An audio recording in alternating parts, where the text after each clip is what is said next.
Welcome to Daily News Updates by the Shipping Tribune. Here we bring to you the latest maritime daily news in a concise short-form video format, a first-of-its-kind initiative in the shipping industry. Please subscribe for regular updates. Before we proceed with the news, we are pleased to announce the upcoming 12th edition of the Asia Tribune Cargo Summit, DryCon 2026. The summit will once again bring together key stakeholders of the dry bulk trade for a full day of knowledge sharing and networking. We look forward to seeing you there. Make sure to register today. Freight market scenario by Saigal SeaTrade. The Asia-Pacific Supramax market was mixed on April 15th. The Asia-Pacific Panamax market freight rates were largely firm on April 15th.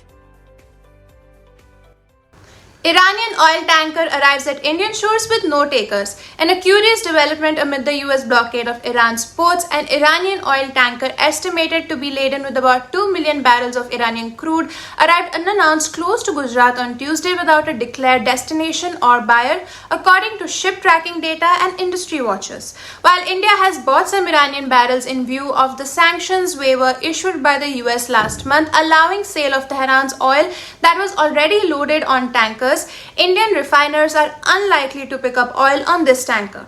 That is because the tanker was likely loaded after the US waiver's cutoff date, sources indicated. The tanker, very large crude carrier Darya, arrived in waters off Gujarat on Tuesday. It was likely loaded with Iranian oil on March 28th, according to vessel tracking data from commodity market analytics firm Kepler. The US sanctions waiver for Iranian oil allowed for purchase of Iranian oil that was already loaded on tankers before March 20th. Since Darya was likely loaded after the cutoff date, accepting the oil it is carrying could attract secondary US sanctions on the buyer. India's March crude import bill falls 4% but up 4 times from Russia. India's crude imports from Russia surged in March with purchases at nearly 5.3 billion euros compared with 1.4 billion euros the previous month amid the military conflict in West Asia and closure of the Strait of Hormuz.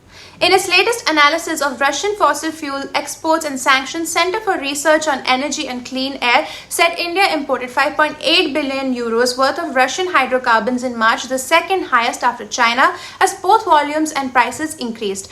Crude accounted for 91% of imports, followed by coal and oil products. The report added India's total crude imports fell 4% in March, but those from Russia rose 4 times.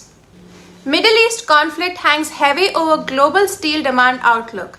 India has begun testing whether power plants designed to run on imported coal can blend domestic fuel as part of a broader push to increase local sourcing and reduce exposure to volatile global markets. The trials, covering 10 units with a combined capacity of about 18,000 megawatts, will determine the extent to which such plants can shift to domestic supplies, people familiar with the matter said.